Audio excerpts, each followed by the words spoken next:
ఈరోజు మీరు చూస్తే దిశ ఎందుకు పీపీపీ, ఇది ఈరోజు వచ్చింది కాదు. పీపీపీ అనేది మనకు ఆర్థిక సంస్కరణలు వచ్చిన తర్వాత ఈ పీపీపీ అనే దానిపైన ఒక రోడ్డు, ఒక ఎయిర్పోర్టు, నవేడేస్ ఒక కాలేజ్, లేకపోతే ఒక టెలికాం, పవర్ ప్రాజెక్ట్స్, ఎవ్రీథింగ్ వచ్చే పరిస్థితికి వచ్చాయి అధ్యక్ష. దీనివల్ల ప్రైవేట్ సెక్టర్ ఎఫిషియన్సీ వస్తుంది. ఎందుకు ఇండియాలో మనం ఒక్కసారి చూస్తే స్వతంత్ర భారతదేశంలో సోషలిస్టిక్ మిక్స్డ్ ఎకానమీకి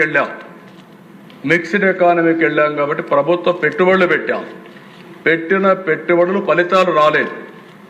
ఎప్పుడైతే ఎకనామిక్ రిఫార్మ్స్కి వెళ్ళామో ప్రైవేట్ వ్యక్తులు వచ్చారు, పెట్టుబడులు పెట్టారు, సమర్థవంతంగా చేశారు, దానివల్ల సంపద సృష్టించారు, దేశానికి ఆదాయం పెరిగింది.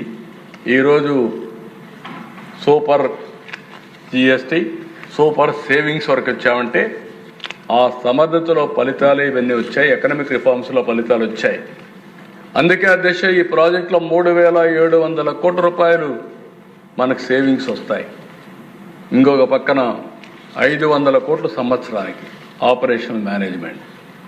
క్వాలిటీ హెల్త్ కేర్ ఇంప్రూవ్ అవుతుంది, మెడికల్ ఎడ్యుకేషన్ ఇంప్రూవ్ అవుతుంది.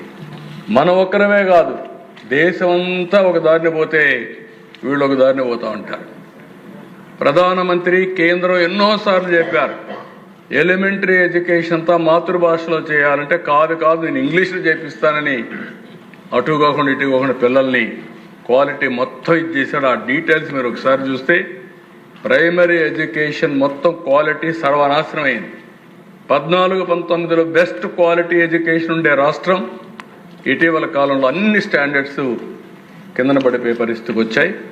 ఒకటి కాదు అధ్యక్ష, అన్ని డిపార్ట్మెంట్స్ని విధ్వంసం చేశారు. ఆ విధ్వంసాన్ని కరెక్ట్ చేయడానికి మనకు చాలా టైం పడతా ఉంది. అనుభవం ఉంది కానీ చేశాం, కానీ అనుభవం లేకపోతే మాత్రం పిచ్చిబట్టి పారిపోయేవాళ్ళు అధ్యక్ష. ఈ రాష్ట్రంలో ఇంతవరకు ఏ ప్రోగ్రామ్ ఇచ్చేవాళ్ళు కాదు.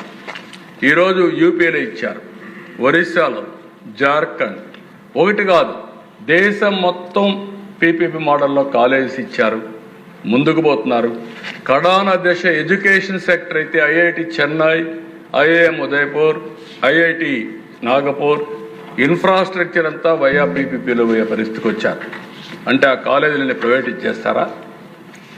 ఈరోజు ఒక మోడల్ కింద సంపద సృష్టించాలి, ప్రజలకు మెరుగైన సౌకర్యాలు కల్పించాలి, తొందరగా అనుకున్న ప్రగతిని సాధించాలంటే పీపీపీ తప్ప వేరే మార్గం లేదు.